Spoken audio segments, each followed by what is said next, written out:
des grands territoires qui nous attendent. Il y a des grands accomplissements qui nous attendent. Il y a de grandes réalisations qui nous attendent. Mais avant d'arriver là-bas, il est important pour toi d'avoir dans ton cœur les enseignements de l'Éternel. Il est important pour toi de connaître la loi de l'Éternel. Sinon, tu diras que l'Éternel est un menteur alors que c'est toi le faux type. C'est pourquoi Dieu n'est pas pressé quand il intervient dans la vie de l'homme. Quand nous nous convertissons, l'Éternel qui est un Dieu d'ordre ne commencera jamais par te donner de posséder les grands biens terrestres. Mais il commence toujours par quelque chose. Te donner sa loi, te donner ses enseignements. Parce que ce sont ces enseignements qui vont te bâtir. Ce sont ces enseignements qui vont te construire. Ce sont ces enseignements qui feront de toi une personne capable d'entrer dans les promesses de Dieu. Une chose est de te faire des promesses, mais une autre chose pour toi est d'accomplir parfaitement le plan de Dieu. Qu'est-ce qui peut amener le peuple de Dieu à oublier Dieu? Qu'est-ce qui peut amener un homme béni à oublier Dieu? Une personne délivrée de 115 démons à oublier Dieu. Comment quelqu'un qui a été sorti, tiré de la misère, enlevé des griffes de la sorcellerie, de la pauvreté, du manque, peut oublier Dieu? Qu'est-ce qui peut amener un homme à oublier Dieu après avoir expérimenté la providence divine? Ce qui peut amener Israël à oublier Dieu, ce qui peut nous amener à oublier Dieu, notons ce matin la distraction. Qui que tu sois, du moment où tu es sur cette terre, la distraction te guette. Tu ne peux jamais empêcher un oiseau de voler au-dessus de toi. Mais tu peux faire une chose, empêcher à cet oiseau de déféquer sur ta tête. Tu ne peux pas empêcher à la distraction de vouloir t'attaquer. Mais ce que tu peux faire, c'est de ne pas donner l'occasion à la distraction de t'avoir. Écoutez, la distraction disperse notre attention et détourne notre pensée de Christ.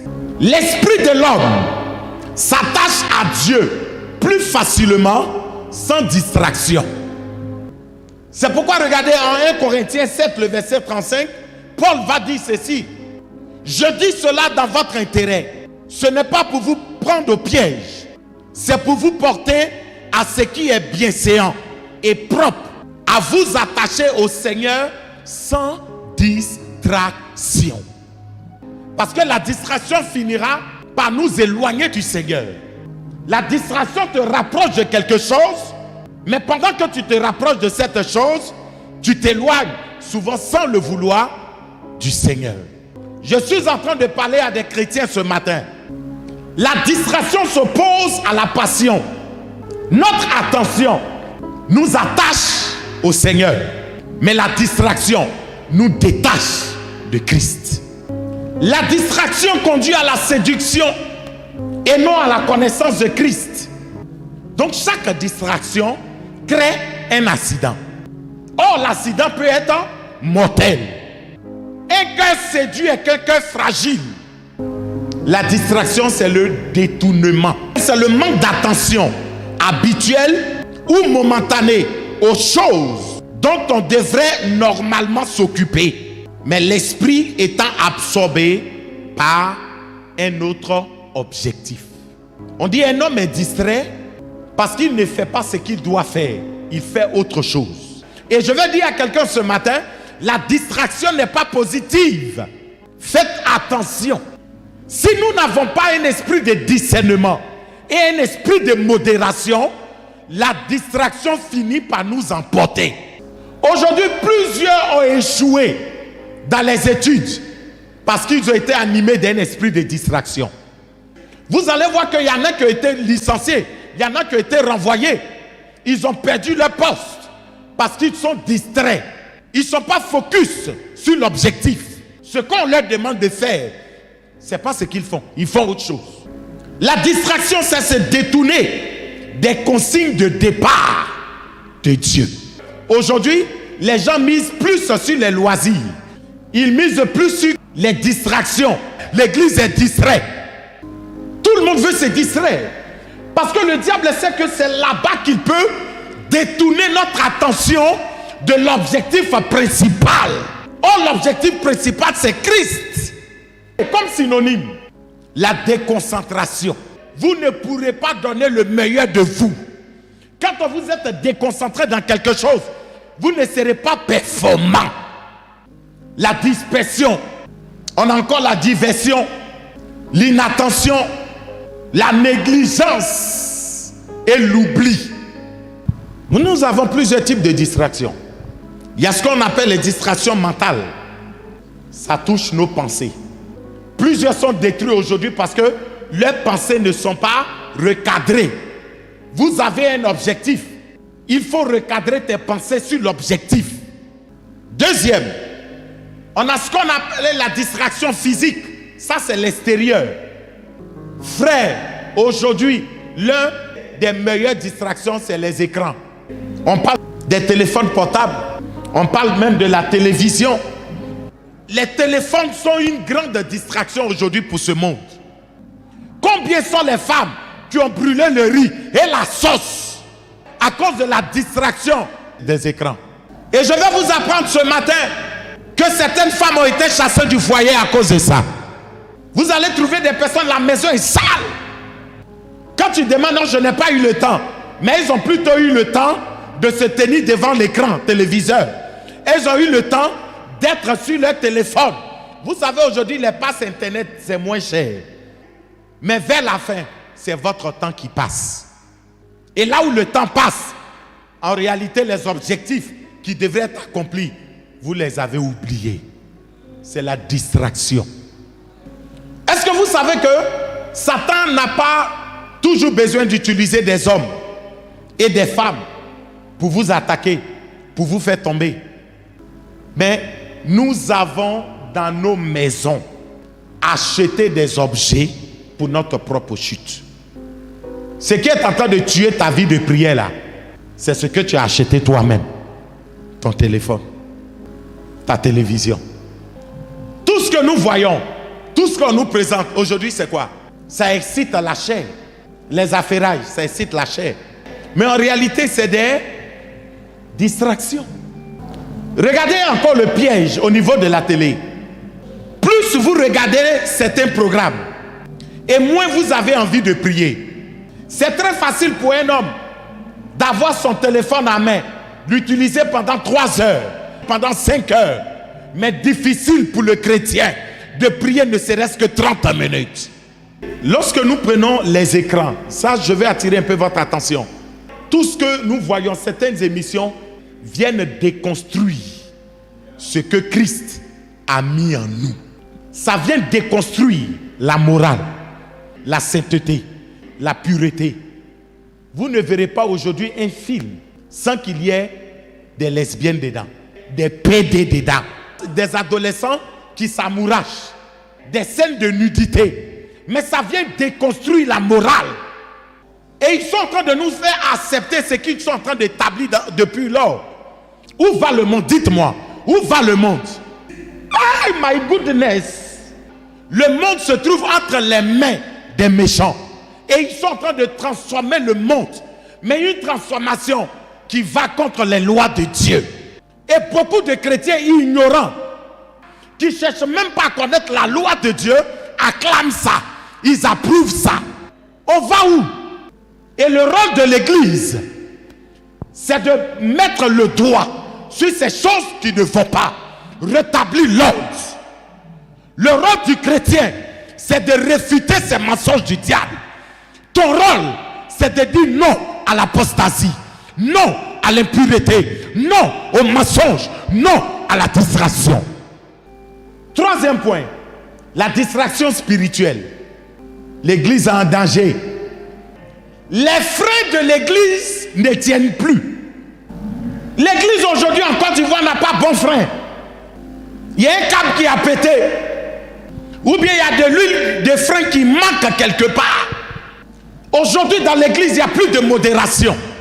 Ce n'est que la distraction. Regardez, Matthieu 6, le verset 33 nous dit quoi? Recherchez premièrement le royaume des cieux, la justice de Dieu, et le par-dessus tout nous sera accordé. Aujourd'hui, plusieurs viennent à l'église pas pour le salut, mais on devient chrétien pourquoi? Je vais vous dire, on n'est pas chrétien pour posséder le monde. J'ai entendu quelqu'un dire que nous sommes entrés dans le temps du réveil spirituel. Et le réveil spirituel aujourd'hui consiste pour les chrétiens d'occuper les grands postes dans l'administration dans ce pays. C'est ça le réveil spirituel. Ça veut dire que le monde est déjà réveillé. Parce que le monde a plus d'argent que nous.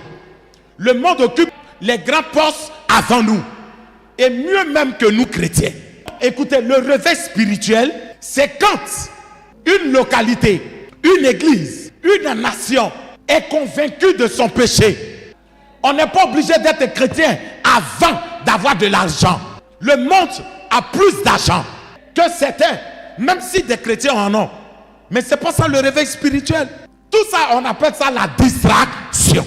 Une des distractions, selon Matthieu 6, l'objectif est balayé. L'objectif principal. Quand Christ dit, cherchez premièrement le royaume des cieux et la justice de Dieu. Les hommes ont changé l'ordre. Aujourd'hui, partout où on passe, tout le monde veut devenir riche. Tout le monde veut devenir prospère. Si tu vas dans une église où on ne te parle pas de ta richesse, de ta prospérité, on ne met pas un mécanisme en place pour que tu deviennes prospère, tu ne vas plus dans cette église parce que tu veux devenir riche. Mais je dis, plusieurs vont mourir sans compter même 1 million dans leur vie.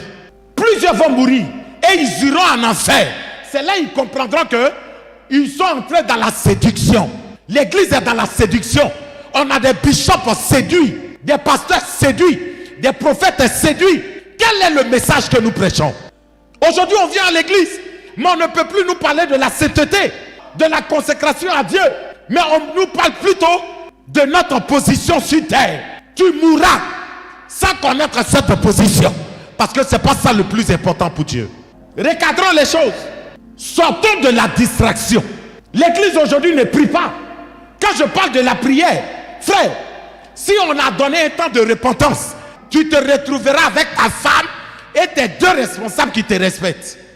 Si on dit aujourd'hui, venez, on va prier par exemple pour la nation, tu ne verras pas 2 personnes. Pourquoi le plus souvent vous n'aimez pas les cultes des soirs?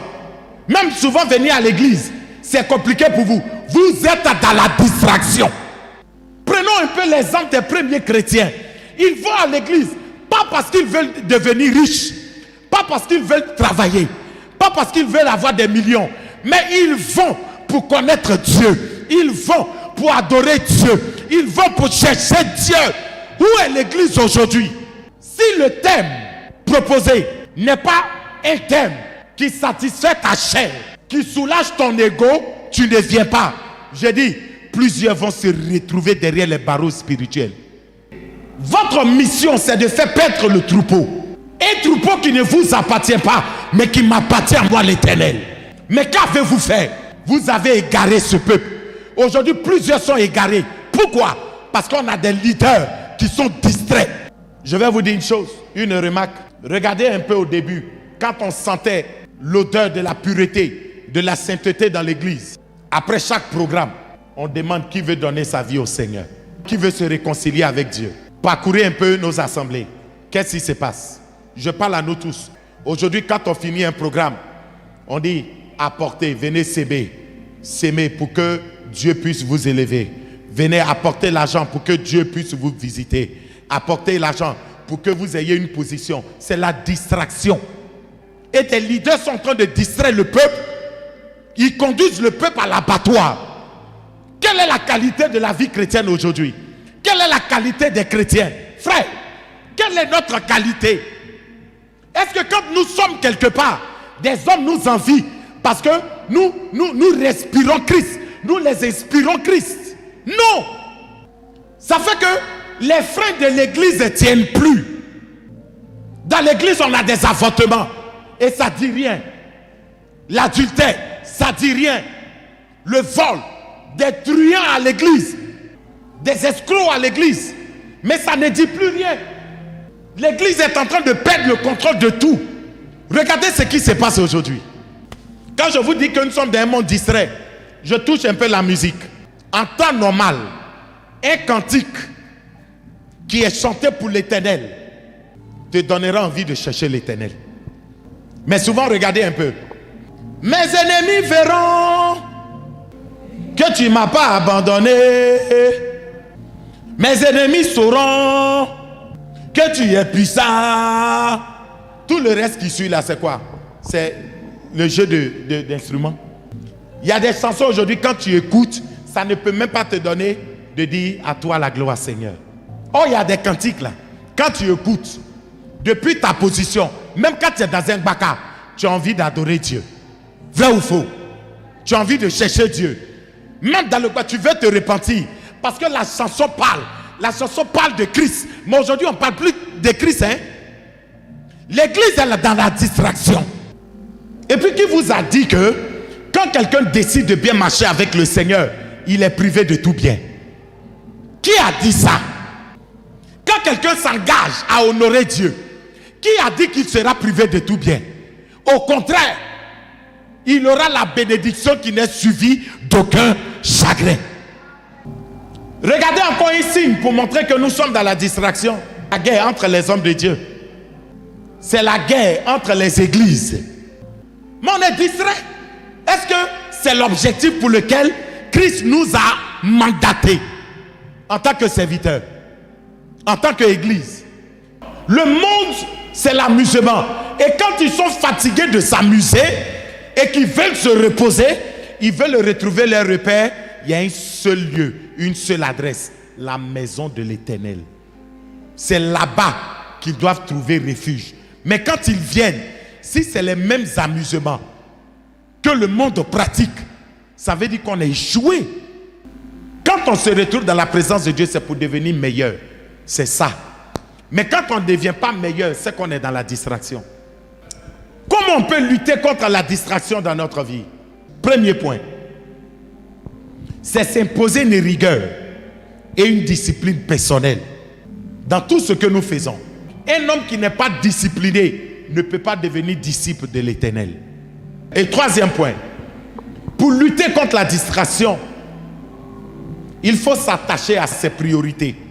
Quelle est la priorité de ta vie? Tu es en train de travailler. Quelle est ta priorité? Attache-toi à cette priorité. Attache-toi. Je dis, attache-toi.